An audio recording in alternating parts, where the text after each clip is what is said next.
hunting pedophiles. That's what ARC, the Association for the Recovery of Children, does. They're a nonprofit. They've been around since 1993. They rescue one kid, physically rescue. Special Forces guys rescue sex trafficked kids once a month, every month since 1993 with a 100% success rate. The link to their website's in the description. You can donate to them. It's tax deductible. They don't take salaries. They're just doing the Lord's work. They're truly doing the most selfless work out there. And if you guys have an extra dollar, I would ask that you please donate to them. If you have more than an extra dollar and you can support my show, please go into the description and also find the Patreon, the locals, the Cash App, the PayPal, the Buy Me a Coffee, Sport Drink, 10% off. Use the link in the description. Evan's Harvest Prepper Food, 10% off. Use the link in the description, or use the MRE link for 50% off their MREs. So those are all ways to support the show. But again, if you only support one, please support ARC. They're doing meaningful work. If you have a little left over after that, throw it to my show. That would be much appreciated. Thank you so much. One.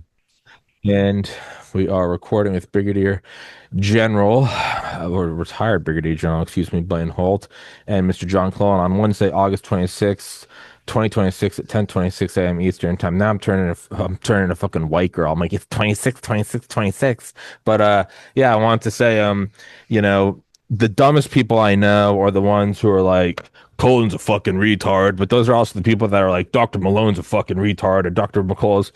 And as I was just saying, the smartest people I know in this field specifically. So you got guys like, Holt, who were in logistics and in flight. You have Colonel Watkins, but then you also have the legit, Dale Comstock, Delta Force Ground Branch, Joe Ken, Clay Martin, sniper extraordinaire. When they're looking at your stuff and they're going, I remember after the episode I did with you, John, Clay texted me and he goes, number one, he goes, that is a brilliant man. He goes, number two, they're gonna smoke that motherfucker. And I went, well, that means he's right. But what I want to say is when the scary thought to start this thing out with. Hey, let me proceed that with this. So many episodes I've done with so many Special Forces guys always end with me going, with them going, hey Tommy, by the way, your days are numbered. I'm like, yeah, I know. But I wanted to say is the dumbest people I know are like, Cullen's a whack job. The smartest people I know, the guys from the drone theory from even the shit you were doing with COVID, in those fields, the most intelligent people, and unfortunately the human condition is the most intelligent people are often the quietest ones. They've reached out to me over the years and just said, hey, Cullen's over target. That guy's got a mind. And I told you that, and you're like, it's not about me. I get it. It's not about you. It's not an ego thing. But I will say it's a human emotion to sometimes it's good to get a pat on the back from people who are in the know. So that's all I wanted to say. I'm not trying to suck your dick or get you on a date, but well, thank you. Yeah. So but with that, I'm going to shut up. And I wanted you guys to talk. And yeah, so I'll take it away. Normally, General John, I was listening to your recent videos that you've appeared on a few different channels on the Charlie Kirk farce, and honestly, I think you're moving the needle. I think folks in DC and elsewhere are reconfiguring how they're going to spin this yarn based on some of the work that you're doing. And that's where my compliments go is I'm like, wow, it's like being a quiet Ellery Queen in the room and going, nah, I wouldn't leave if I were you, Inspector. You might have killed Billy over here too. I said I was going to shut up and I lied. I know it's moving the needle. I know it's moving the needle, and I can say it now because Joe said we could. But I remember in the parking lot of the local grocery store sitting there getting a call from Joe Ken, and I've known Ken for years. And I remember him calling me and saying, can you put me in touch with John Cullen? I was like, yeah, I'd love to. And, this is him as the head of the NCTC. He said he couldn't do podcasts with me anymore while he was in that position, professional. Right. Like, I gotcha. I hadn't really texted him either. And because I was like, he's a busy guy. And he called me. He was like, can you put me in touch with John Cullen? I was like, yeah, I'd love to. And he was like, well, we were watching that episode you did with him and Dale and then him and Clay about the, the ballistics and everything. I was like, oh, that's cool. And then it started dawning on me. I'm like, what do you mean we were watching? And he's like, well, we were watching it. And I realized, oh, the CIA was watching it. And he goes, well, I would like to talk to them outside of official channels because we don't trust the official channels. So if you could put me in touch with them. And he goes, totally private. This conversation never happened. Since then, he's told me, yeah, he can talk about it. He's talked about it on the show. So when the sitting head of the NCTC calls me in my parking lot and I'm eating a protein bar and he's saying, hey, we're not sure about the official story about the assassination attempt on the current commander in chief of the U.S. military. Could you put me in touch with this guy? Because we were watching this episode and I think he said a skiff. Number one, my thought was, all right, so it's finally over. I'm dead. But my number two thought was like, dude, John's over the target. So I will shut up. But I mean, I couldn't say that for a year because he told me I couldn't. But now I can say it. Guys, that's what I mean when I say John's over the target, is he's over the fucking target. So I'll shut up. I didn't mention Joe Kent's name. No, you were very good. You were very good. You said private he until he said no. He said, can you tell John to keep it private? And I said I can, and he did. So yeah. But yeah, I never mentioned his name. Yeah. So again, it's not about me. It's about this evidence, and it's about either one of two things. And General Holt, I want to get your take on this because. Mm-hmm. There's a phenomenon that was documented by a woman named Elizabeth Noel Newman, or Neumann. I don't know how to pronounce it. Neumann. And it's called the spiral of silence. And the spiral of silence is a sociological phenomenon which basically describes what we all know colloquially as the emperor's got no clothes. Mm-hmm. All right. And it's why does that happen? Why is everybody afraid to say he's got no pants? Why is everybody afraid to say that, right? Yeah. And she kind of documents this thing and calls it the spiral of silence. You guys can look it up on Wikipedia. Oh, I will. And it's kind of a fascinating, kind of a whirlpool of behavior.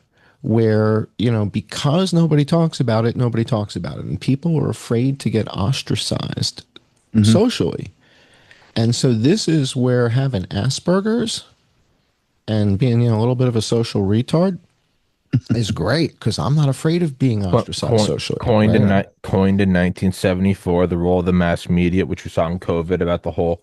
No, I don't think I have Asperger's. I think I'm just retarded. But that was me with COVID. Is I was like, why are we not talking about this? But no, So Elizabeth Noel Neumann proposed this theory in 1974, the spiral of silence.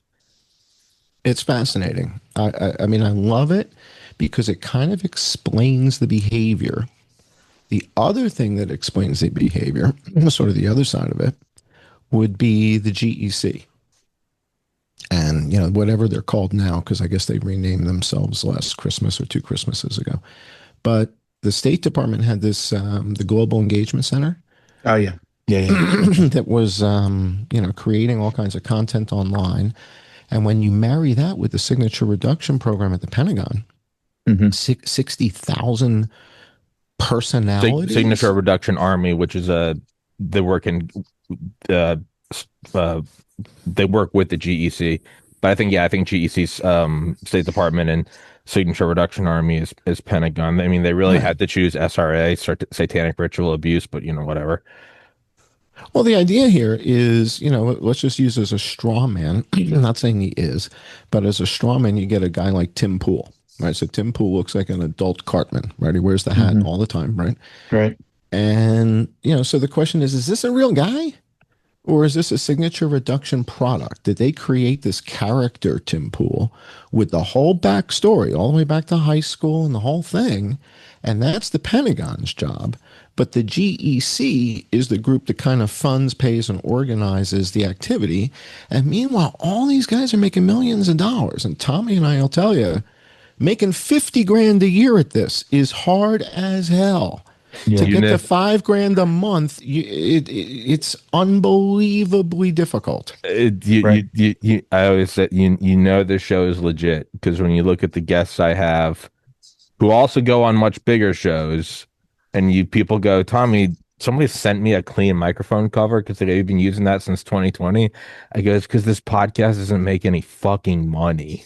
That's how you know it's legit. Sorry, keep going, John. Well, and then you look at these other podcasts and you're like, man, they got a whole production crew and a set, Right. And they're trending, and what the I didn't even mean the whole. I didn't even mean the whole like guys behind the scenes in a production room. Is like what was me? I make my thumbnails, I schedule. But I look at it as like, hey, it's my company. No one made me do this. But when I just look at like the trending, and you always see their face everywhere, and they get all these huge guests, and then when they get these guests, people are. I remember people texting me Christmas 2021 after Rogan had on McCullough and Malone, and they were like, "You got to get these guys," and I'm like, I was banned from YouTube for interviewing them. Well, get these guys. I remember them texting me saying, "Hey, I'm going into the studio. This is awesome." So, yeah, sorry, keep going, John.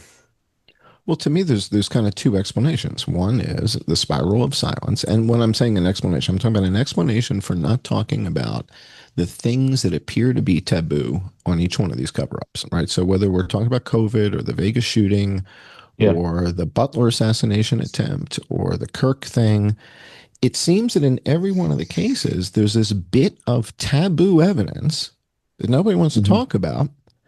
And at the same time, that taboo evidence seems to be the pivotal game-changing evidence. Sure. So let's use COVID as an example. In the early days of COVID, I came forward and I said, if anybody looking at this Johns Hopkins map with their glasses on, because if you actually go to Hong Kong or Shanghai or Beijing, there's not 10 people dead there. Right. Is anybody like looking at what you're looking at? And that didn't make the news. There's not 10 dead in Shanghai, Beijing, or Hong Kong.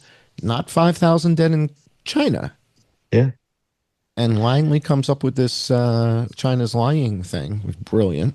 Just brilliant. And that takes. And everybody runs with China's lying. And I'm dumbfounded. Okay, so China's lying. So why is Johns Hopkins reporting that there's not 10 dead? Right. This becomes taboo. And so then the question is it the spiral of silence? Or is it GEC meets signature reduction? And these are characters. I don't think that they necessarily would have to be separate.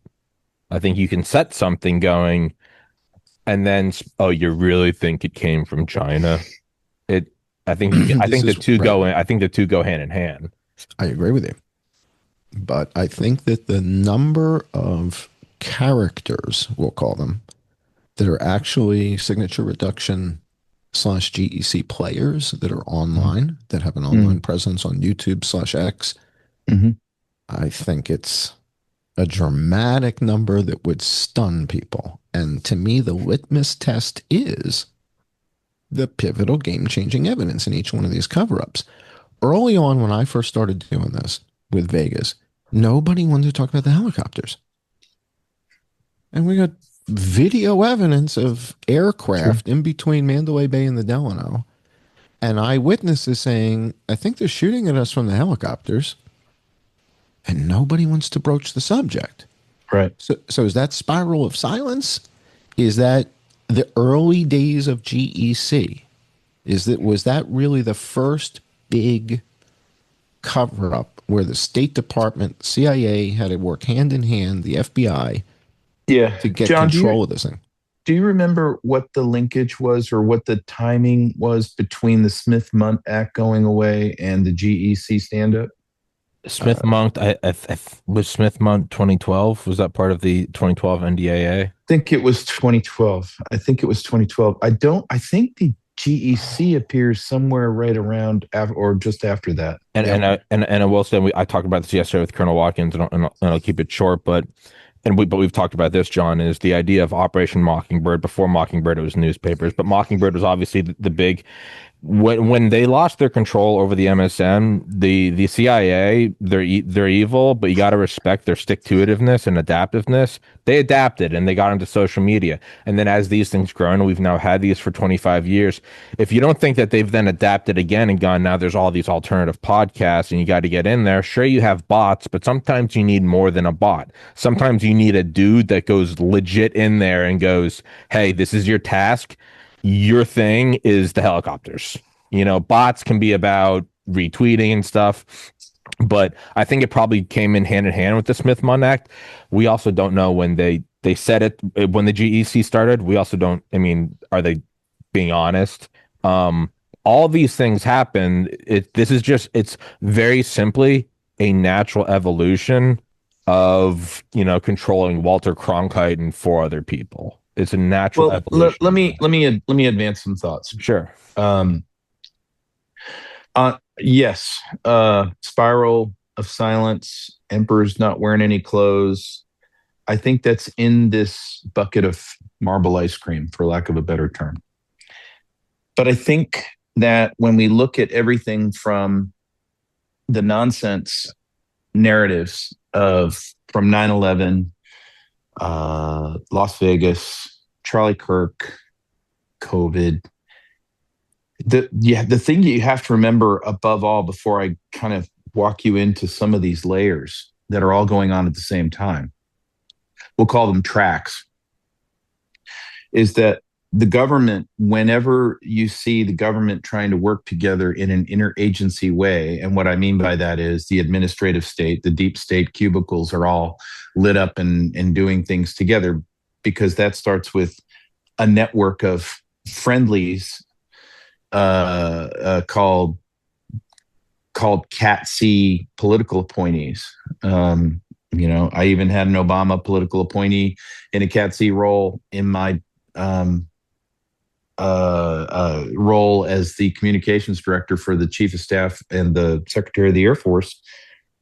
And she was a speechwriter.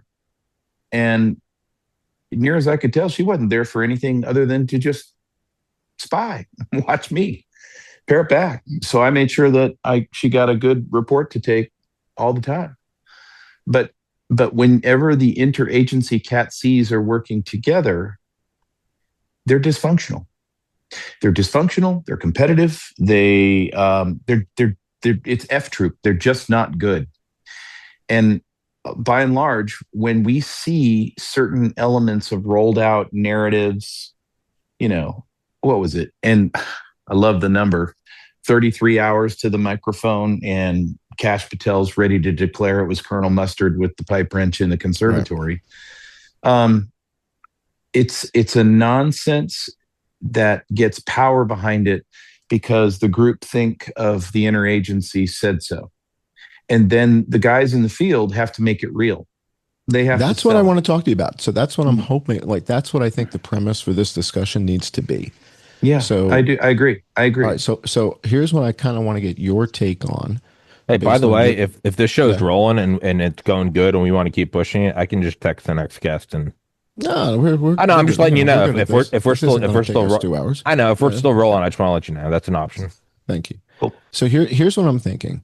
The evidence that continues to compile, by the way. So the other day, Tommy, I did a broadcast on YouTube about how complex an operation is this, and I was joined by this guy Andy from Sweden, who has been doing some correlation of the ADS-B transponder data with sort of news stories and times. So he's got Claude doing the correlation. And Claude said, well, this plane did this when this person was here doing that. And we started so we started to find all this correlation. And it also turns out it's much more complex than I originally thought. So originally we talked about the Hades aircraft, the N1098L coming in, doing the 200 feet AGL, 115 knots, low and slow, does it twice that day. But I was myopically focused on it. The guy from Sweden and another eyewitness come forward. They start collaborating and they start realizing, whoa. There's more activity in the region, in the theater, as you guys say, than I realized. This isn't just N1098L. This is an operation. We've got 3 of them. Axle 10, Axle 21, and Axle 90. Axle 90 is the predecessor. And this is my friendship with John over the last 5 years of podcasts, is him putting forward a theory, supporting it full hog, and then eventually coming back on and going, I was so fucking wrong about this part, which is why I love you, John. Well, or sometimes I was a little bit right. Now we're getting a lot right. It's like, first we started within 1098L and we were myopically focused on it. Right? Like a greyhound at the dog track. And all of a sudden you take the blinders off the greyhound realizes it's not chasing one rabbit, it's chasing four. And you go, whoa, there's four So rabbits. just a quick footnote on that. Yes, sir. From an aviation perspective. So you find out there's two other aircraft, and they're in sequential order for their call signs. This gets to exactly the point that I'm making about how when they're going to do a big op, the government can't get out of its own damn way. If you and I, John, were sitting down and we were forced at gunpoint to plan some diabolical mission like this, the last thing on planet Earth reasonable people are going to do is let those aircraft fly out the door with sequential call signs in the same call sign series. You're never going to do that. And the transponder's on, leaving a breadcrumb trail for some Asperger magician to find one day. It's like, it's like, what are you guys, stupid? You didn't think you're going to get caught? I've seen this in the government. They'll make a plan too complex. And then when a plan goes over the too complex line, it's unachievable. It's unachievable. This is exactly what I wanted. This is exactly what I was hoping this discussion was going to be. So the evidence now is getting crazy, and I want Tommy to get back from going to the bathroom. But the net of this is we've got this Axle 10, which is in 1098L, which does the dip the day he's killed.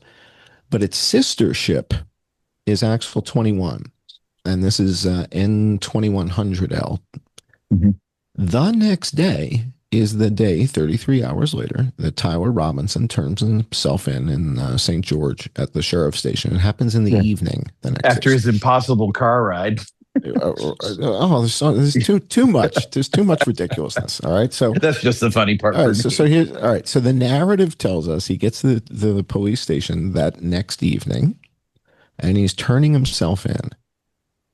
And what this gentleman from Sweden figured out using Claude was the time of this Tyler Robinson character turning himself in at the police station in St. George was corresponding to the lowest point in the flight of Axle 21 that evening over St. George. Wow. I'm like, what the hell is the sister ship, the other Hades aircraft? Yeah.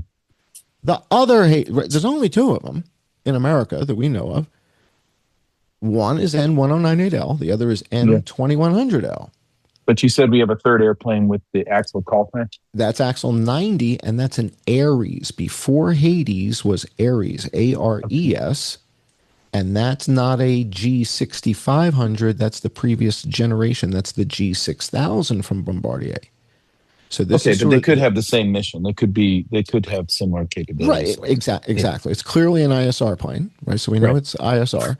And even if they're using that just to monitor what the other one's doing. Right. I mean, right? So do we know if they all have drone launch and recovery capability? I think only the two newer only 109? ones. I think only the two newer ones.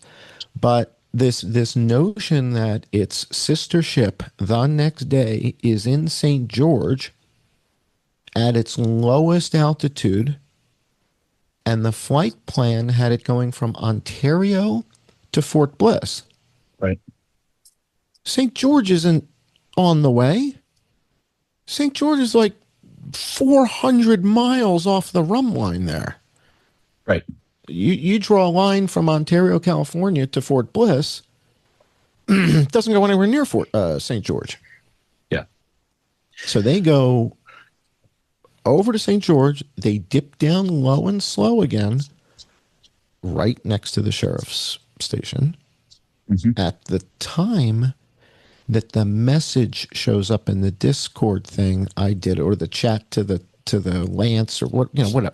There's a communication that Ken Klippenstein posts that says, I did it, and the time on that is 8:57 p.m. Mm-hmm.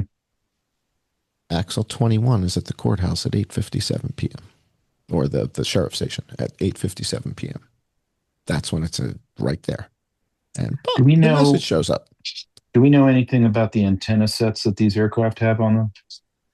No, but we do know that the aircraft flew between the two cell towers. So the gentleman in Sweden mapped the location of the closest cell towers to this flight path. It flew right between them, split them. Well, so, yeah, I think yours and my thoughts are going on the same current here. All right, so and Tommy missed all this stuff. So I'm so sorry about the wait to hear this maintenance guys. I'm sorry. I can. All right, so tell you what. So General Holt, why don't you tell Tommy what I just told you? Yeah, you tell Tommy what I just told you. This is wild. So wait to hear this. So we got 3 jets, not the one, and we've got when Tyler goes on his magical car ride, getting to the point where he's going to surrender himself to the sheriff's office in St. George.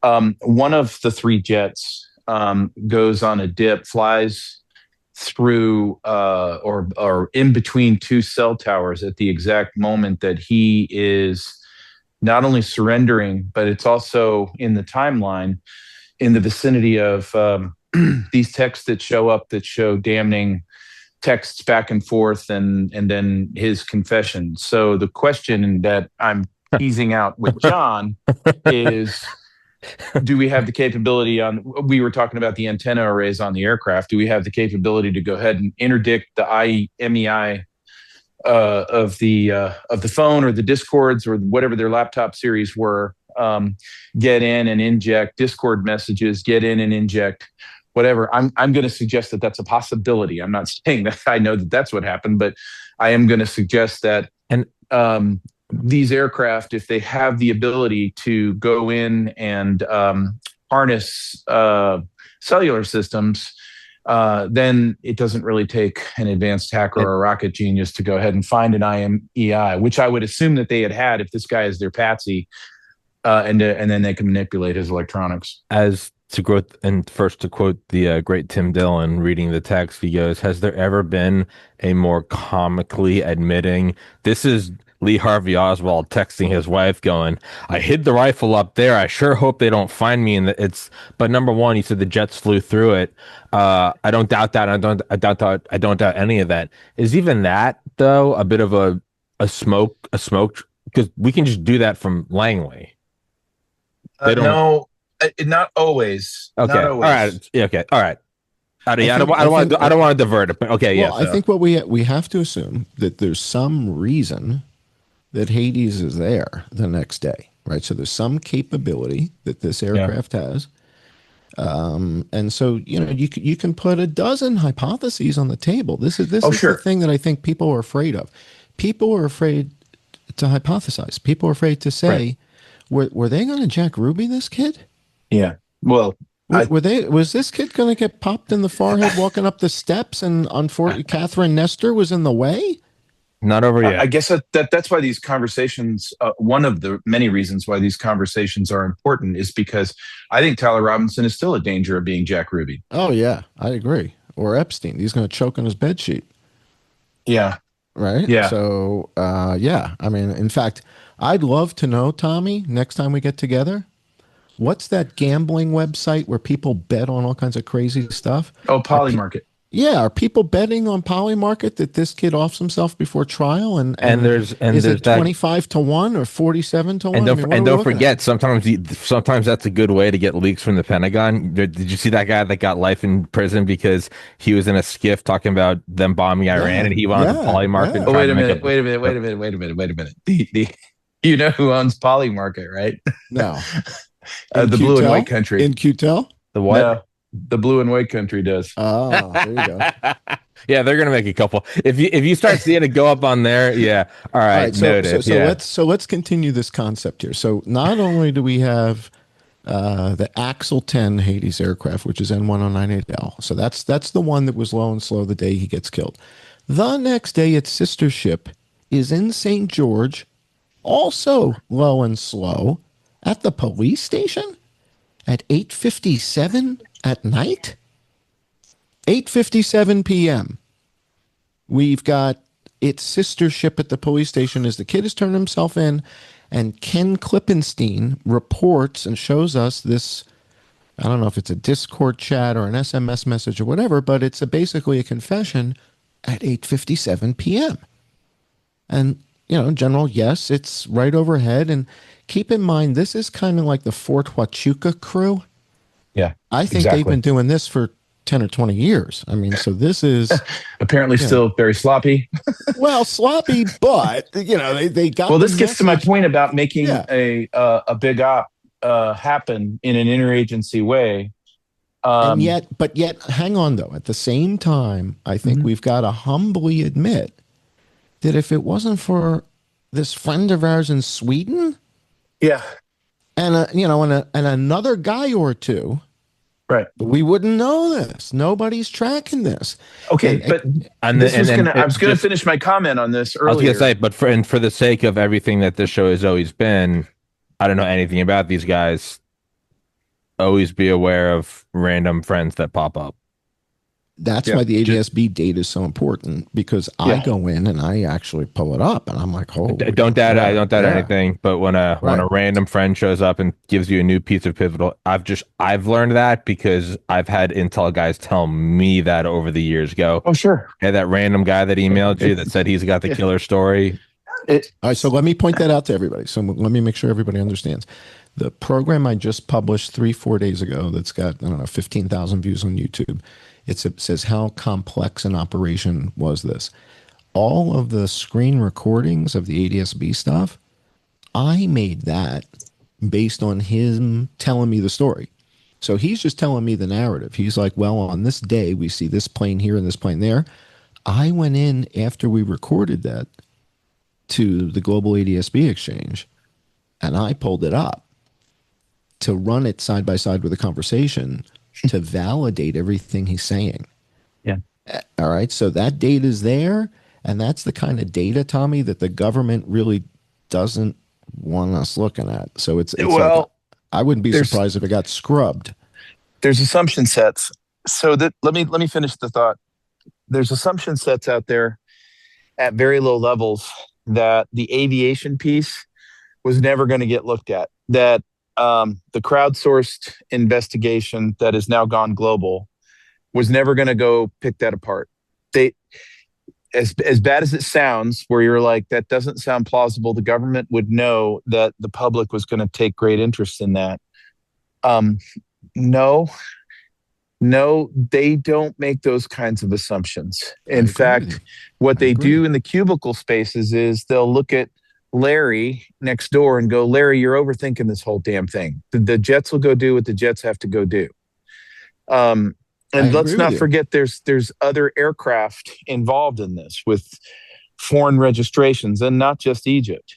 And they think we're going to get caught up in Tyler Robinson did this, or it was Kirk that, or the microphone. But now let's go back to the Tyler Robinson thing. So even on its face value, with us having zero aviation information whatsoever, even with that,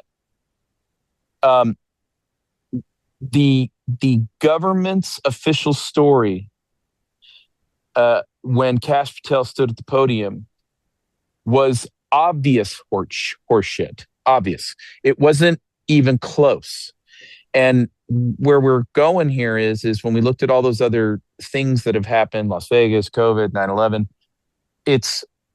they have not yet been able to seamlessly present something in this information environment that can't get scrutinized 50 ways from Sunday, and they're not ready for that world as practitioners at the tactical level, at the strategic level. And this is why I was getting to layers, because at the strategic level, you look at timelines, you look at milestones and timelines. And I don't mean this is what happened with the Hades jet. What I'm talking about is Charlie Kirk was removed in the timeline here. That means that the Abraham Accords are going to shift to the left in 2028 over here. This means that Netanyahu's going to lose his election here.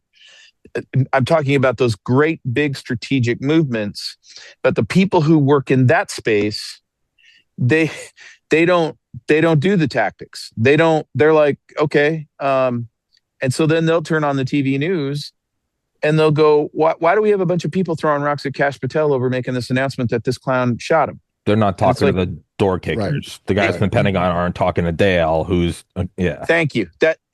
So this is our advantage on our side for a variety of things. And this is the main point I'm trying to make here, is what John's talking about is because look, we're on the eve of looking at this Leviathan stand up with flock cameras, Axon, Palantir pre-crime analysis, and all of these tools, and we're like, holy shit! How is a citizen supposed to even wipe their ass in this environment?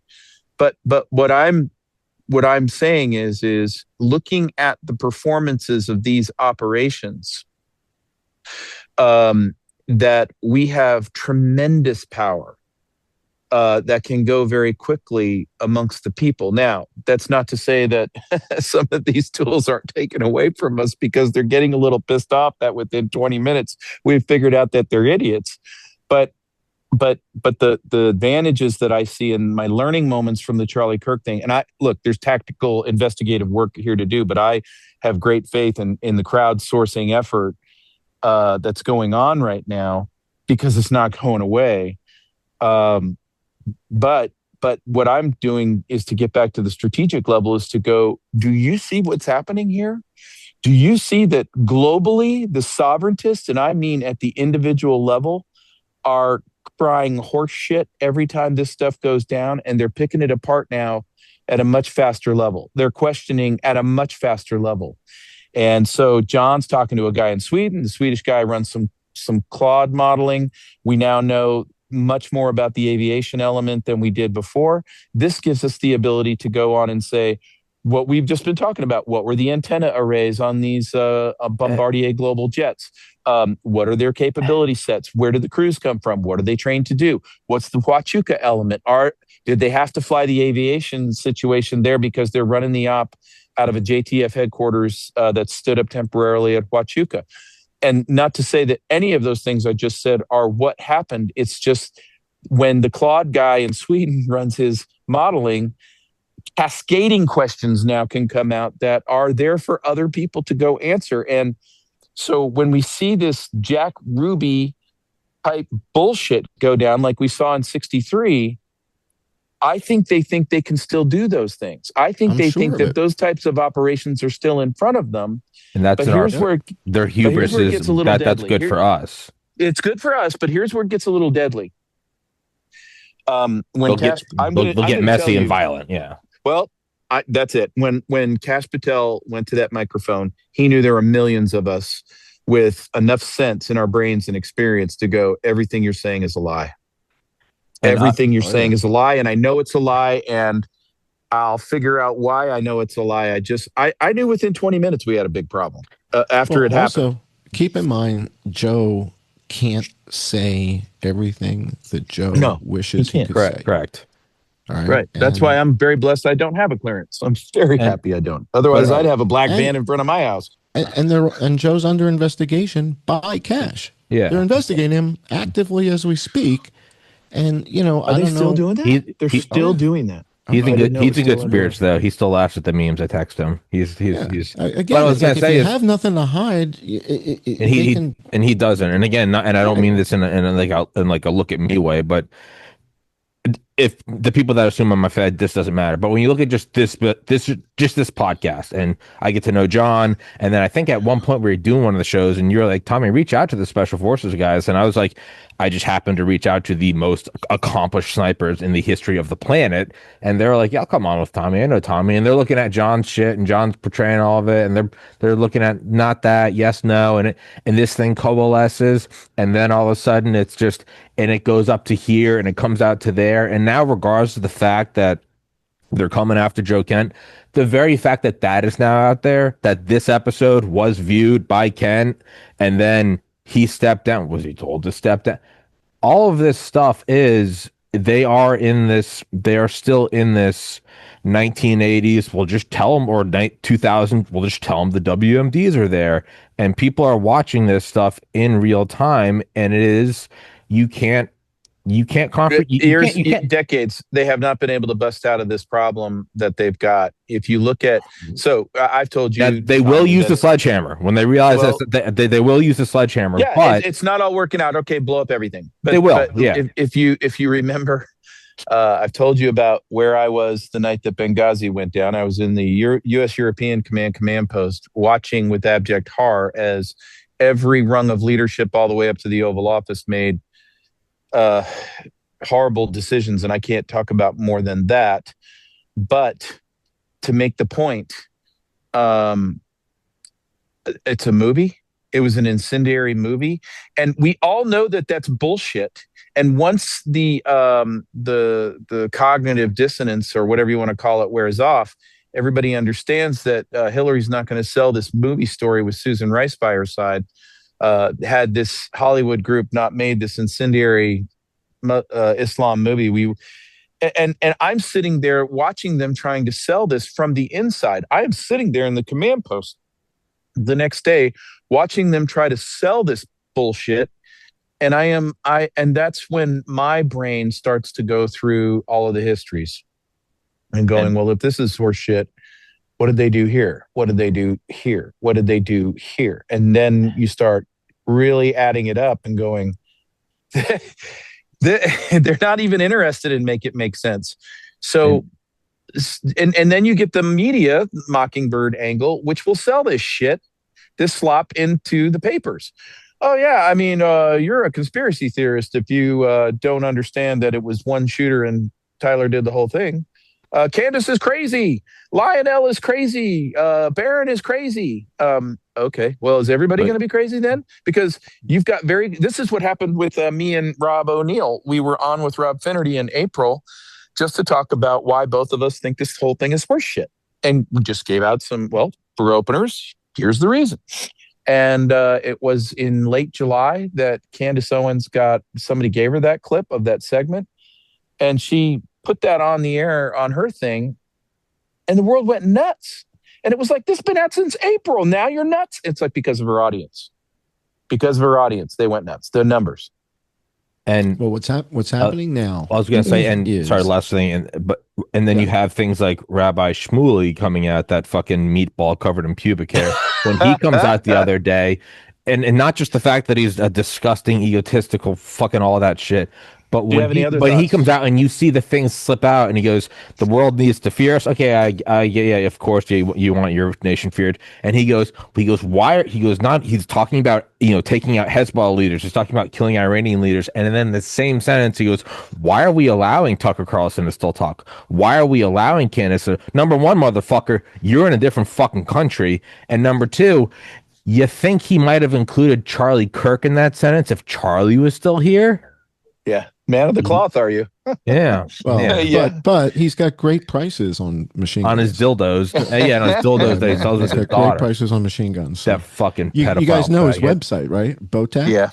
Botech, right? You can get Tommy, if you need like H&K pistols or whatever, you go to botech.com, and Rabbi Shmuley will sell you firearms, baby. I don't doubt that. I'm a little more concerned about the dildos he sells in conjunction with his daughter. Let's talk about what he's actually afraid of. When he's talking about Candace Owens and Tucker Carlson, what he's actually afraid of is what Brett Weinstein and Jimmy Dore were talking about the other day.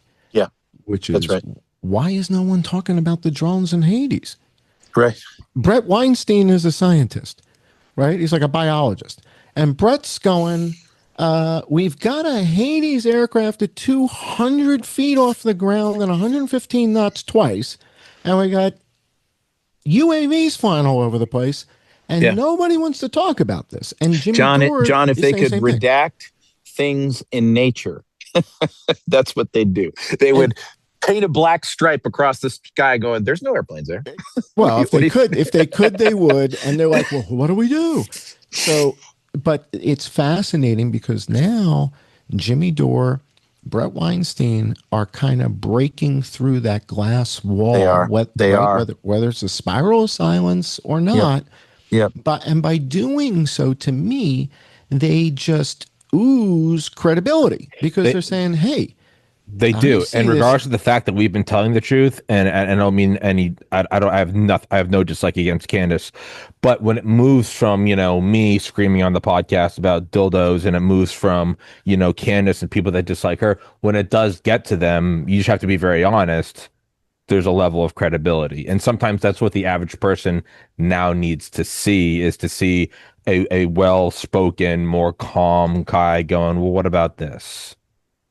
And it's Brett, it's Jimmy, and again, only half of the audience is dumber than average. The other half is smarter than average, right? So the half of our audience that's smarter than the average person is looking at this stuff and, like Brett, saying, you know what? I see the Hades stuff and I see the drones and I'm kind of sick of getting gaslighted. Right. And why is no one talking about it? So people are dancing around it, or they'll talk about one and not the other. The gaslighting bots and committees, this is the problem. When the crowd investigation gets too big, it's like, well, you can't kill all of us, so you're going to go on social media. Exactly. How many of us are you going to go after here? In other words, I believe on the Charlie Kirk thing, we're beyond critical mass here. Now we are. Yeah. But I remember when Tommy and I first did a show with Dale, it was within weeks. It was 2 weeks, 10 days, or whatever after, and Dale was like, dude, I'm not suicidal, And I'm like, are you kidding? What kind of tactical team are you going to send to take out Dale? No one. You're going to need 50 guys and 3 Sikorsky. What are you, out of your mind? You're not taking out Dale. I remember Dale once 50 dead guys and Dale smoking a cigar. Well, it'll be very noticeable.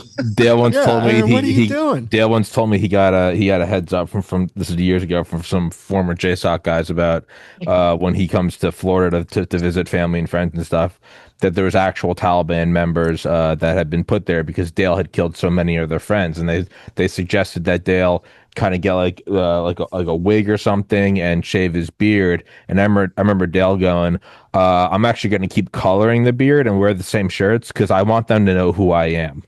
That's Dale. So just, hey man, whoever you got to send to Dale, God bless. Exactly. But this is what I want to talk to you or ask you, General Holt. Based on this crazy evidence that we're witnessing, the straw man hypothesis that I'm putting forward is that based on his position, based on his political power, Charlie may have been deemed a threat to the national security interests of the United States. Yeah. And as a result of a conversation between Bibi and the president.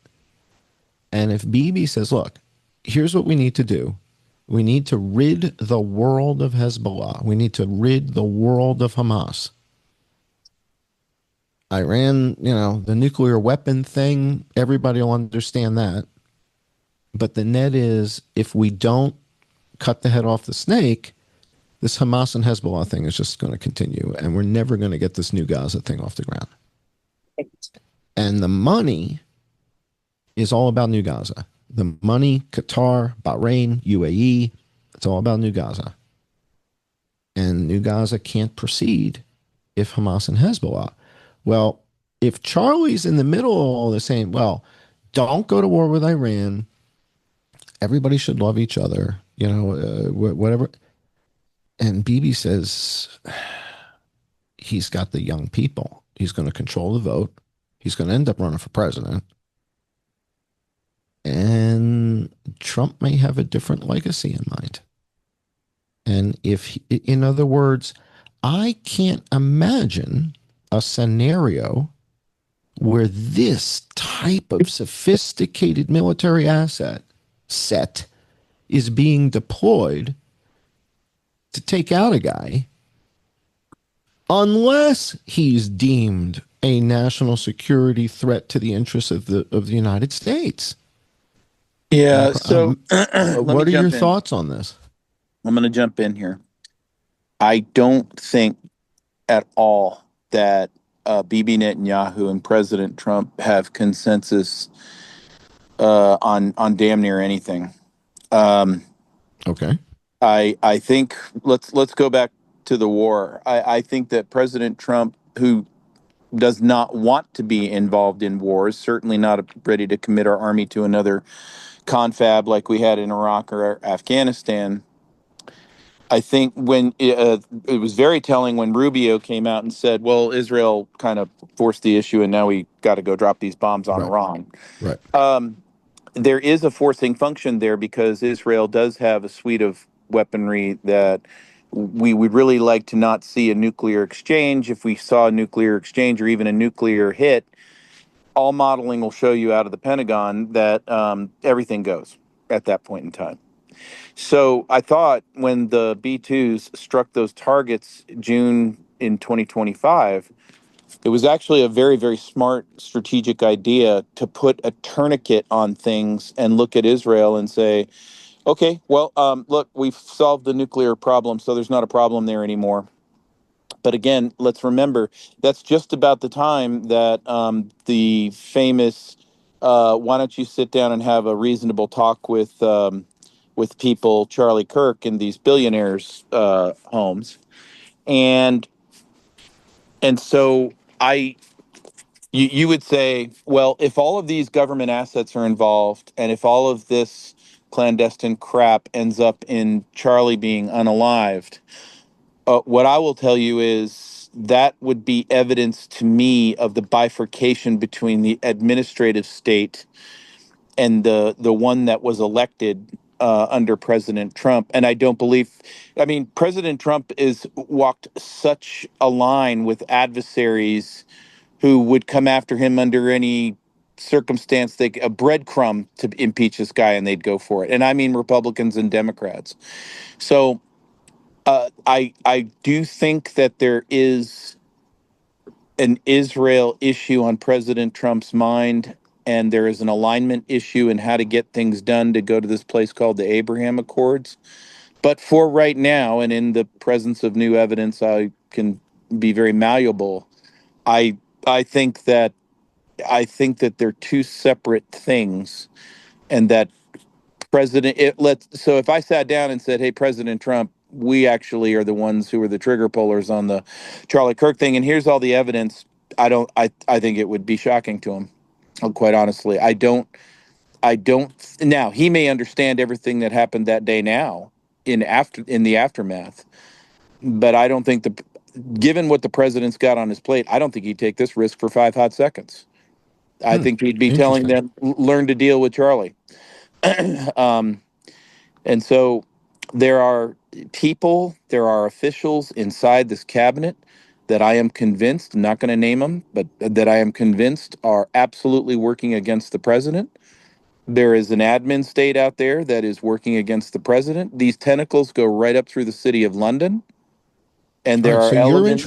So you're introducing reasonable doubt. And you're saying, and I'm testing my understanding. So if I'm wrong, it's okay. You just tell me I'm wrong. So you're saying you highly doubt that the president had any awareness of this, because I've been trying to paint this as a double bind. Either he knew or he didn't know, right? Yep. And if he didn't know, what you're suggesting is that scenario is a whole lot more realistic than maybe I've been, giving it credit, right? I've been kind of downplaying that. Yeah. And what you're saying is, based on your experience, no, that's way more realistic, John, than you're giving it credit for. I mean, it's quite possible that there's a crew of people that did abscond with this stuff, thinking they would not get caught. Yeah. If it wasn't for a handful of us, they wouldn't have been caught. Right. And the president is kind of dumbfounded by all this and feels like he let Charlie down. But then why would they shut off? Why would he tell Joe Kent, stop investigating this? Why does he like to keep all these cover-ups so close? Why does he stop the Butler thing? I don't think the president directed that either. And so this is the thing. There are people in the administration that do their damnedest to present the image, the facts, and the bullets and the talking points that they want the president to digest. The man is working infinite issues right now, and the only thing they have got to go up against the president to try to manage him in any way, shape, or form is a deluge of crises that are infinite in nature and multi-leveled. So let me give you a little piece of evidence, or well, just an example of what I would be talking about. So the president got up last week and thought that this would be the greatest thing since sliced crap. He talked about the affordability issues and the food supply chain impingement in our country. And I'm going to roll this out, and everybody's going to be really happy that ground beef's going to now come down in price because we're going to import all this stuff. Those were the end of his talking points. They didn't tell the president what to tell the people about where is this meat coming from, what's going to be in the meat, what kind of toxins are in the meat, why did China refuse to import that meat themselves. They didn't give him any of that information. So now here he is, not understanding why is the country not excited about this thing I just gave them to get meat prices down. Meaning he can only get, he's one human being, he can only get into so much granularity. And I would go out and look at that arbiter and broker of what information actually gets to the president. Her name is Susie Wiles. She is the chief of staff, and I think it would be very fair for her to be answering a lot of questions about. Okay, well, what did the president know about the meat program? What does he know about mRNA technology and the approval of this shot? Why is it and it gets right back to the FBI wants to investigate Joe Kent. If you recall, Joe Kent jumps on a hand grenade after that himself because it's the only way the president is going to hear his cry for help is to step up and be a very visible visual resignation. Now, Kash Patel, I'm not going to make any accusations. He's certainly got some interesting circumstances around him in his use of the jet, his girlfriend, what her relationships are. Mhm. And there's Kash Questionable at judgment. Yeah. 33 hours announcing, 33 being a very key number, 33 hours announcing, we got our guy. This is it. It's done. Nothing more to look at. Let's all move on. Well, you're giving the president the benefit of the doubt. I know Joe Kent did too. When I brought this up, Joe wasn't comfortable with it. So it's very interesting. So, but then look at this. If we're looking at the strategic level, the highest level, and I'm going to zero in on the guy who's running with the strategic football right now is named Scott Bessent. The Japan reverse carry trade, buying up short-term paper, sealing the door on all the launderers for Iran. Those elements alone are striking a dagger into the Eurodollar system. mm-hmm. And the private credit blow up that's pending, about to go. These are very, very strategic elements in what the president's trying to do against the globalists. Now, if we understand the relationship that both the IRGC and elements, like people say, well, Blaine Holt, why are you saying this about Mossad? I would say, which Mossad? CIA. Which CIA? There's two in every camp. The administrative state is connected very much to the City of London. The Lloyds of London being the cotter pin in the Middle East, playing both sides against the other. Why are all these things related to what we're talking about? Because that's where the strategic movements are happening. So then you would say, I mean, a lot of Americans, I'm one of them, are very pissed off. Why aren't we hanging people for the Epstein files yet? Well, let's put a pin in that.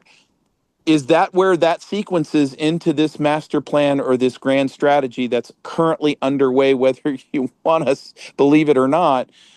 Is it time to roll that out yet? And I think we're getting to that time, but I would say in terms of the operations, the counterintelligence operations of Israel in our country, I think that's all about to get going.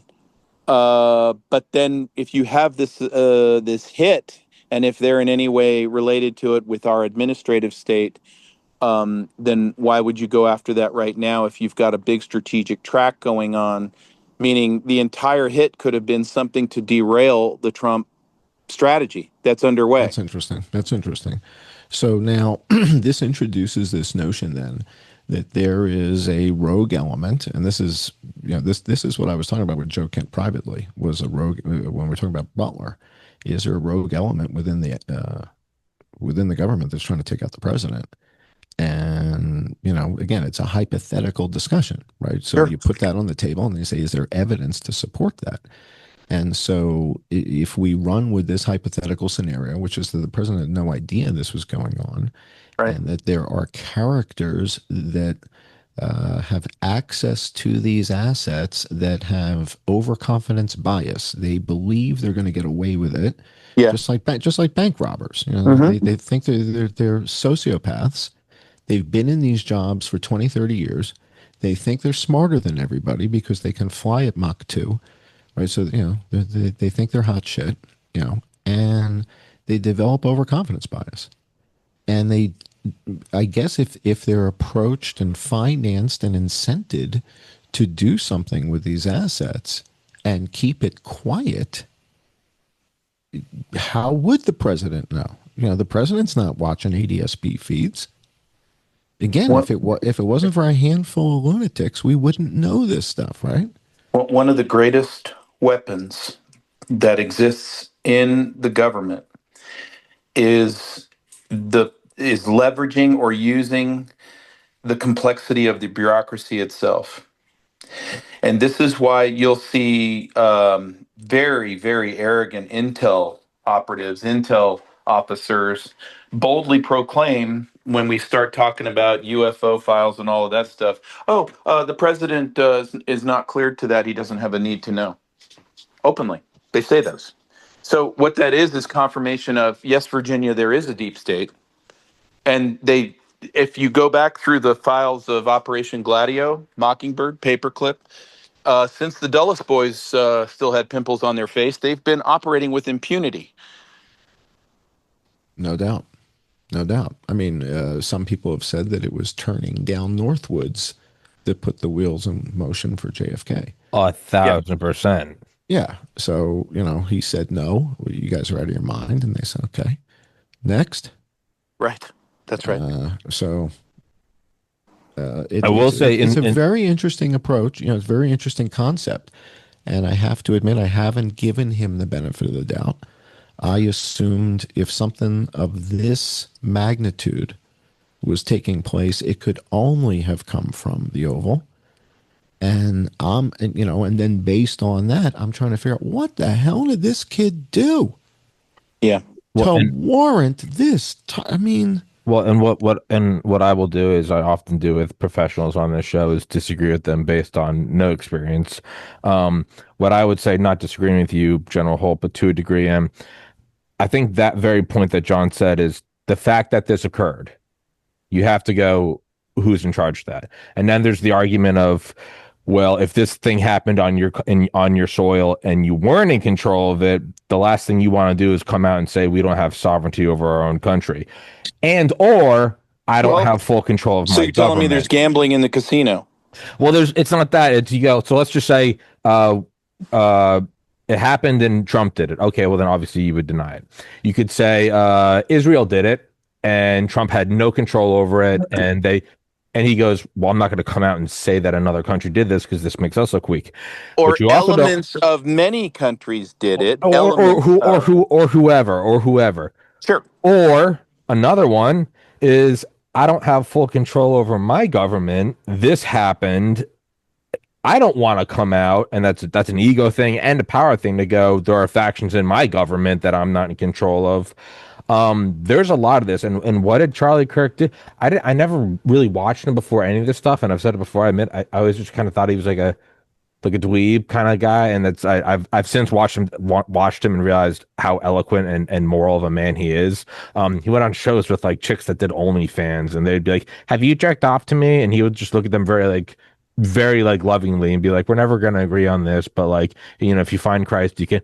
He's a good dude, but my point is what did he do? He had Dale. Dale goes, I've been watching him for years. I respect everything about him. Some wealthy people that that watch my show, Right. they reached out to me that day and go, I've been donating to Charlie Kirk for years because he was getting young men going out and voting. And That's what fine. Charlie Kirk did a couple days after October 7th was he goes, if we can question COVID and we can question the Iraq war, and he was very careful about it and very mature about it, he goes, I'm not saying that something happened, but would it be out of the realm of possibility to say that maybe we don't know the full truth All of right. October Let, 7th? let's take That's the just war. my 2 Yep, cents. I get it. But let's take the war. The sovereign. Let's run the war up to its highest level. Sovereigntists versus globalists. A war that largely got going and underway at the fall of Rome. Becomes the Venetians. Goes to the Dutch. Goes to the British. The British decide that they're going to really stick it to us. They try it kinetically. Failed. Want a rematch. Failed. They instigate a civil war in our country. Successful. They bankrupt us. They underwrite us and refinance us. Sore losers on a few things, so they start offing presidents to kind of make their case. Then they bring in their boy, Mr. Fabian himself, Woodrow Wilson. Now we have an auspicious 16th Amendment, 17th Amendment, all co-opted, all done fishy. Now comes the Intel boys. And by the way, biowarfare. Yeah. Woodrow Yes, Wilson yes. introduces the biowar. We ended World War One. Yep, I agree. Let me just finish the strand though. So now MI6 is born in 1909. Now we get to the Wall Streeters that are bankrolling and refinancing the German war machine, and with the president's father, no less, in H.W. Bush's father, no less, in Wall Street, joining that chorus. And here comes the Dulles boys out of that Wall Street gang and Wild Bill Donovan. And the juggernaut now that is the deep state that's operating with impunity. They're selling drugs everywhere, all right on through World War II. They get their dream shot, the Security Act of 1947. Here's the CIA. Now we've got the state of Israel raising up. We've got platforms standing all over the place. And you've got you've got prisoners like Eisenhower and Truman who are warning us, telling us. My friend, Grace Warnke Kennan, her dad, George Kennan, writes the long telegram. It wasn't anything to do with starting a Cold War. All these pieces are in place, but when you overlay the Gladio piece, you understand there is nothing that they're not going to do to continue the synthetic colonization of the United States of America and use it as their cash cow and their control mechanism for the planet. Now, the one president who has not been offed and he was never anointed at the Royal Institute of International Affairs in Chatham House is President Trump. President Trump has been their problem. This one is for all the marbles. This is a wall of money that is well beyond anything that Elon Musk ever dreamed of having. And what I'm saying is motivations are very high to fight this war. And when we go, well, then why would Charlie be such a fly in the ointment as to incur this kind of attention? I don't think it has anything to do with the Iran war. What the hell's going to happen with cocktail bars in Gaza or any of those things? Okay. I think what we have to zero in on, and I'll be very clear about this, I think we have to zero in on for answers is the level and the extent of compromise in the federal government, DC writ large, whether you're elected, a lobbyist, a staffer, how many are compromised by a foreign power? And I don't just mean the blue and white country, I mean several countries. If that system, if challenging that compromise and that system and the cooked elections is a threat to what's been going on since the fall of Rome, then what I'm saying is there is nothing they won't do. There is I can tell you what I would do if I was the enemy right now, and I'm not going to say it on this podcast because I don't want people picking my brain and going, oh, great, you told them how to defeat the president. That what I'm saying is we are in a battle, and it is pitched, and it is all elements of our government, and it includes members of the admin. And I can be the first guy on the other side of this thing to say, okay, I was wrong about President Trump. Apparently, he had his stuff too, and he was a part of this, and now we got a new fight on our hands. But I don't see the rush because we're going through it right now. This is all opening up right now. It's happening now. And how do I know that? Because Scott Bessent just announced D-Day 2 days ago. And that meant a lot more than just Iran.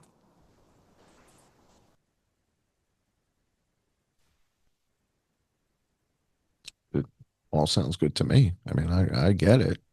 Well, I wanted to string it along. Who deployed all this shit to kill Charlie? I mean, it's like, did Ratcliffe know about it? Did Hegseth know about it?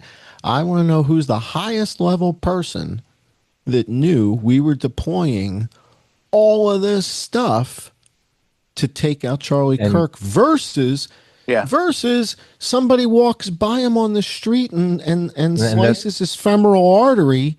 And that's a point John always what the hell happened. No, and that's a point John always points out is, I mean, you want it quietly done. You send in special activities ground. No, it's a message. It was a message, and it's a message. And I think we saw with Rabbi Shmuley the other day going when he said why are we putting up with any? He didn't say why are we putting up with anti-Semitism. He said he specifically talked about killing the Iranian guy. He said he talked about killing the head of Hezbollah in, I think, Tehran, and he goes, doesn't that make the other guys start thinking, wow, I'm not safe here? And then the next sentence, he goes, and why are we letting, not combating anti-Semitism, he mentions two things about killing people and making other people think, am I next? And then he says, and why are we letting Candace Owens and Tucker Carlson still talk and walk? To me, that is to his credit, he did a temporal break, but to me, that was him saying, when you see someone like Charlie Kirk get smoked, that's what it was to me. And why Charlie and why not in a quiet way? It was a message. Why Charlie Kirk? He was absolutely he had the young vote, and he was slowly getting away from this Israel can do no wrong, blah blah blah. Charlie was a clear and present danger to the deep state. Absolutely. They looked at him and they went, hey guys, this is going to be Kennedy in 30 years. You want to do it now? Oh, I don't even, I think he was a threat now. Yes, he was going to run for president. He was a threat right now. What I meant is one day he's going to be a threat in office. Yeah. They would have never have taken the risk if he wasn't a problem immediately. Yeah. And I think that the immediacy of his threat is two things. One, a real fly in the ointment and a booger about are we going to do something with Iran?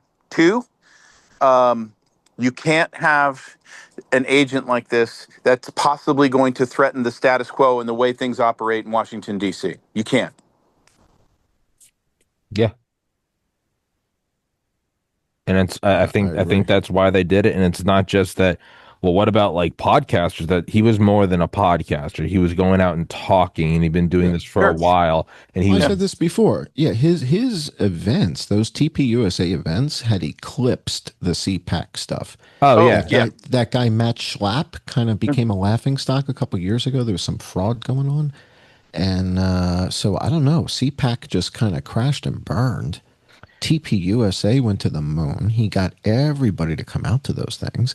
And he was turning into a bit of a kingmaker. And he wasn't me screaming at people that disagree with him. He was going to these things and going, tell me why. And he would talk to them. And it was there's no, oh, I owned you. It was just him talking to people. I think that's why. And now, so that's why do it publicly? It was a message. But I think what John's getting at is, so we're on agreement with that. John's more of a, who the fuck did it? Where do these planes come from? And who let that happen? Well, and to me, what I love is that John's going through the details, and this is the thing. It's too late for them. You can't go get everybody rolled up. You got guys in Sweden running advanced models on the jets. Yeah, and this is the thing. Kill the three of us and Dale and Brett Weinstein and Jimmy Dore. Yeah, if all of us tidal wave, guys, we got a big problem. Yeah. But what we're learning about this is that collectively we have power, and collectively we can put an end to these types of things. And what I believe is going to happen is the unacceptability of the official line on what happened here, the unacceptability of the Epstein piece. I've told people in the government this. I'm like, it's not going away. It's not going away. You've got pedovores. Yes, we're upset about the banking, the theft, the stealing. You don't know the half of what Epstein did. It's like, I don't care. I'm telling you that good, honest, hardworking Americans care deeply about the concept of pedovores running around and having positions of power in their government. Okay? So there you go. It's not going away. And the same thing goes for Charlie Kirk. This idea, and I don't know. One of the things I'm very open to is Tyler Robinson a part of this and playing a role? It's possible. I'm open to that. I'm not. I'm confident he did not kill Charlie Kirk, but it doesn't mean by any stretch of the imagination he's not part of the cast of characters who's playing a part. Could be a cast. Could have very well been, hey, you like your mom and dad, play the part. It could also be that. That's the Crooks example, right? Or money, yeah. Or money. Tommy, if they offered you $10 million in Bitcoin, $10 million in Bitcoin, to act like a retard, don't say anything, you're gonna get acquitted, and when it's all over, you get 10 million in Bitcoin. You go live in Tahiti. And all you got to do is sit there and And would you think they're not going to Jack Ruby you? Sure. Well, but you don't tell Tommy that. You don't tell Tommy that. Tommy thinks he's getting $10 million. Yeah, it's like I understand, John. You got it. Hey, listen, I made a pact with Christ a long time ago. I said, hey, the podcast it's going to the moon or it's going to my grave, but I ain't doing that shit. So, yep. Yeah. Who kills the bus driver, right? Yeah. So it's the Batman movie. So I don't know. I don't know where they get these kids from. I don't know where they get the Tyler Robinsons, the Thomas Crooks. I don't know where they come from. Yeah. I think there's enough. Maxwell, I think there's enough stochastic hatred of Trump. You go on Reddit, you grab a guy, you're gonna do whatever. I think that there's enough of. I think back in the day, you had to MK Ultra all of them, and I'm not saying they're not still doing that. I think there's enough stochastic hatred of 10 years of saying this man is this guy is Hitler. I think you go through, you use whatever they're scanning. They go, here's a profile. Here's some NSA algorithm goes, here are the most radical ones. Pick him. It's pretty interesting. But meanwhile, we got all kinds of sophisticated aircraft in the theater. We've got SAM aircraft coming in from Virginia. And that's a big deal one. Too. Yeah, so we got multiple SAM aircraft in the theater just for 2 or 3 days right before the event and then leaving right before the event. It just says somebody said we got to get rid of this guy, and either we're going to do it without the knowledge of the president, and in doing so really put him in a tough spot. Right, so what's he supposed to say? Like Tommy was saying, I as commander-in-chief, I lost control of my assets. That's not something you want to go to the New York Times with. So it puts him in a tough spot. Or he saw Charlie as a threat to his agenda. I mean, I don't know if the president is genuinely excited about J.D. Vance as a presidential candidate, or if he genuinely thinks that maybe Jared Kushner. Don't forget, J.D. Vance and Charlie Kirk were closer than Trump. I don't mean like a drama way. I know that J.D. Vance and Charlie Kirk they had been better friends for longer. Is that a message at Vance? I don't know. I just don't like the way J.D. Vance puts his hands on Erica Kirk when he hugs her. He puts his hands very on odd. It's very creepy, and she's very creepy. I'm with you. To me, the whole thing is it Trump did it here. He called it, which a lot of people don't like, but I do side with John when I go, who else has the authority?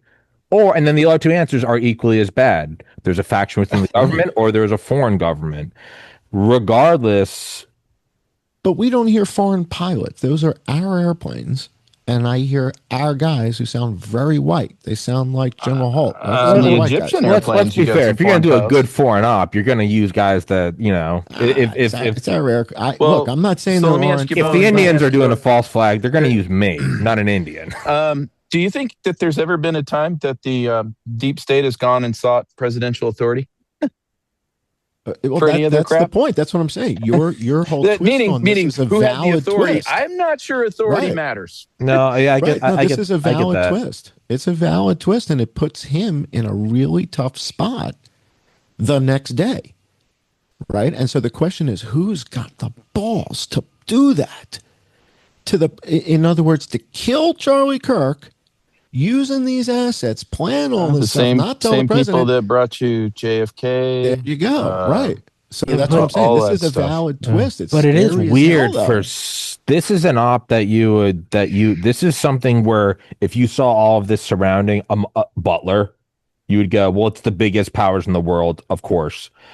But Charlie Kirk, I get it. We're talking about the importance of Kirk and that's a message.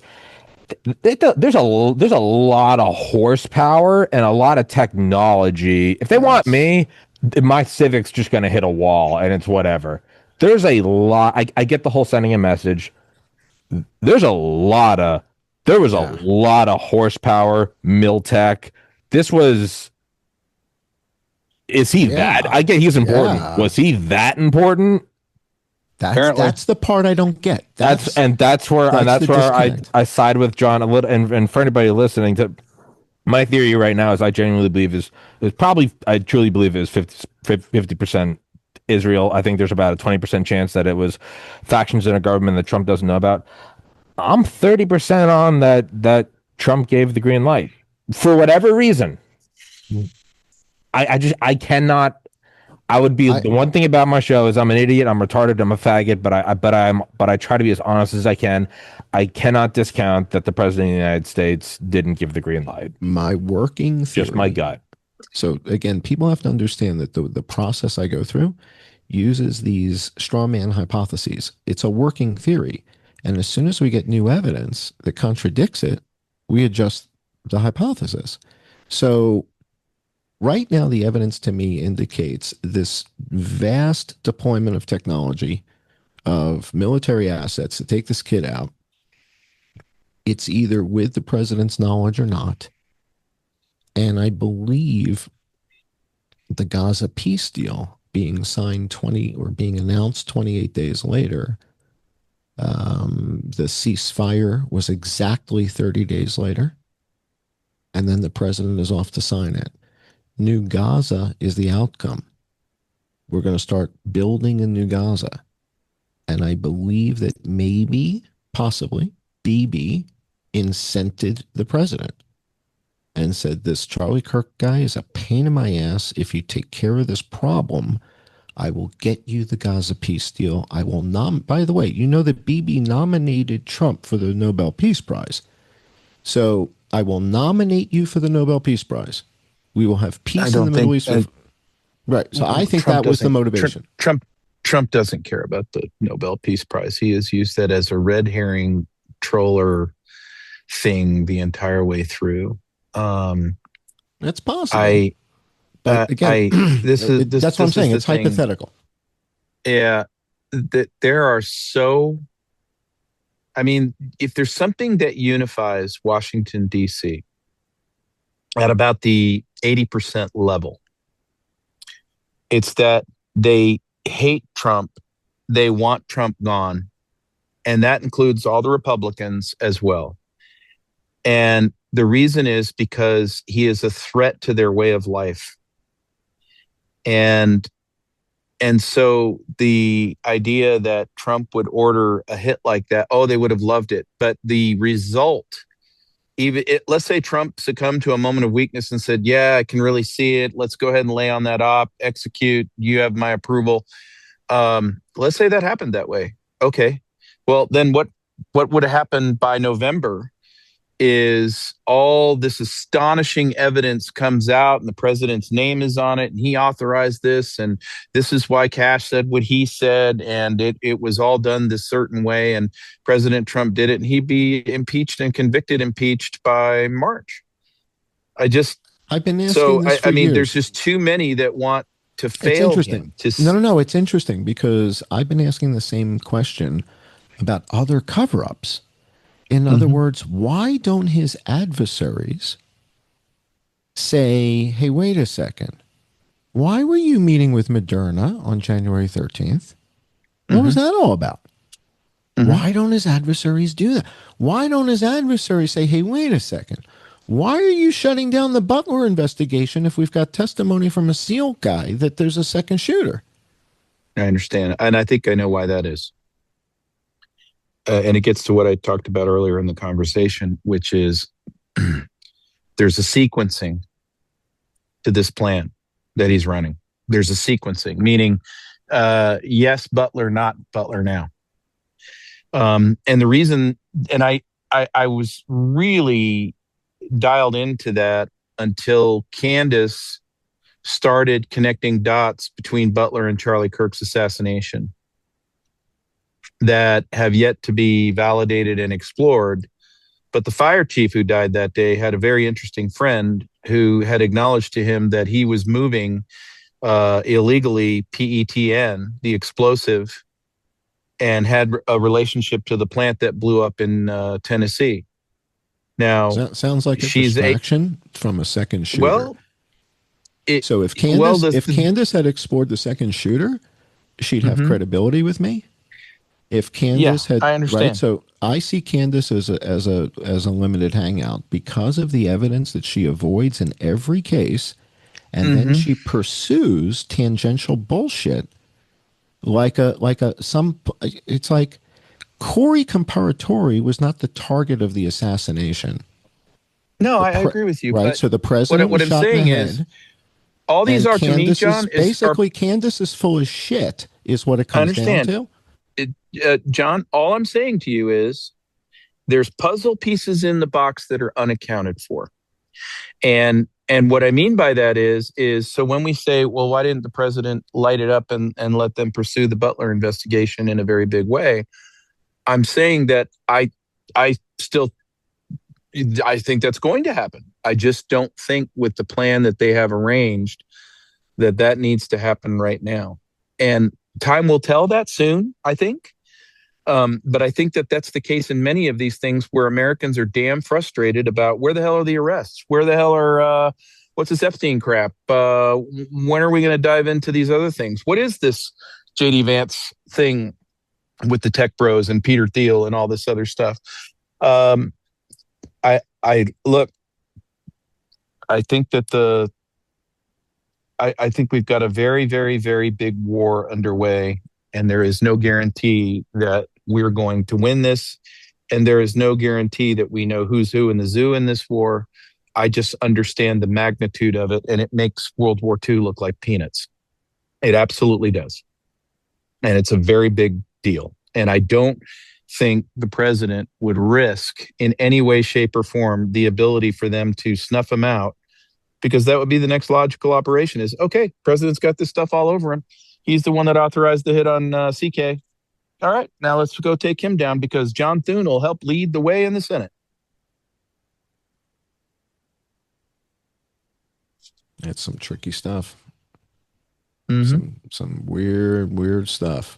I mean, watch the money, because here comes the money. And what we're going to see is a blowout. And that's going to we're coming up on the 9-year anniversary of the Vegas shooting. So we're 35 days away from the Las Vegas shooting, and that'll be 9 years. And so, you have to ask, well, who's covering that up? Kash Patel was the attorney for Devin Nunes back then. Right. So he knows that. He knows what was going on. He was in his 30s when this was happening. Problem children, both of them. Yeah, so they know what's going on. So the issue here is that the government thinks that the public is too stupid to know what's going on, so they keep all these secrets. And you better pay your taxes, because if you don't, you can't leave the country. Right. Right. So if you have a tax bill, they're going to take your passport. You can't leave. You can't leave. You can't leave. So if you're making $60,000 and you're barely getting by, and the government says, okay, but we want $24,000. Yeah. And you're like, I don't have $500. Right. I think I'm going to move to Costa Rica and start over. No, you're not. No, you're not. No, you're not. Yeah, you're going by car. You're not. No, you're not. Right. So things are getting a little out of control here. They are. Yeah. And so when you see them deploying this, again, whether the president knew or the president didn't know, that's a double bind. Neither one of those answers is good. If he didn't know, and somebody pulled this off with all this stuff Mhm. without the president knowing, he might want to resign and say, "Hey, I got to tell you guys Well, something. This all there happened. are I don't know what the precedents. hell." And There so are JD, precedents for them pulling this off. There are right? precedents for the administrative state pulling this off. I don't recall a president resigning over it. Wow, right. But man, you talk about your dog That's getting where the off war the is. chain. That's what this war is. They are agents of the globalists, and they control things, and they've liked that control. And it's been drilled into their heads from Alan Dulles and on that they should expect to have that control, that the elected are comers and goers, and they're Yep. just ornamental. Yep. Even when Sure I was is. serving in uniform, I was just a temporary assignment. The senior executive service folks would look at you and say, you can be the hero today, but let's be honest, you'll go on to some other assignment and I'll still be here.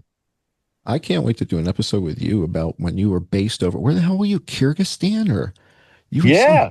right? You were in some strange I ass loved it place, there. man. I loved it We there. gotta, I want to hear. I want to see photos and hear about that, man. You were based in one of the craziest parts of the world, Oh, so doing great. heavy airlift stuff, man. Heavy logistics. It's like you've got to have some of the craziest stories ever from that. I mean, I want to hear. General Petraeus said that there was Lawrence of Arabia and there was Blano of Bishkek.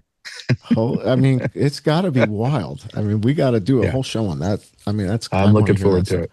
I can't thank you guys enough. I got to let the dogs out. The dogs are going to start to cry. Yeah, no, I'm a horrible host, and I gotta stop being. All right, I got to get a squirrel out of my apple tree. How's that? There you go. There you go. You two already linked. I was gonna say I'll link you up on email. I love to do this. You two already linked, and then yeah, so get it going. But guys, as always, thank you both for your time. Thank you for putting up with my psychotic interruptions, and as always, till next time, guys. Thank you so much for your time. Take care. Guys, please go in the description. Please go follow them, subscribe, Patreon on YouTube's, all that good shit. Show them some money, retweet them, blah, blah, blah, blah, blah. Till next time, gentlemen, thank you so much. Take care, everybody. Where's the recording?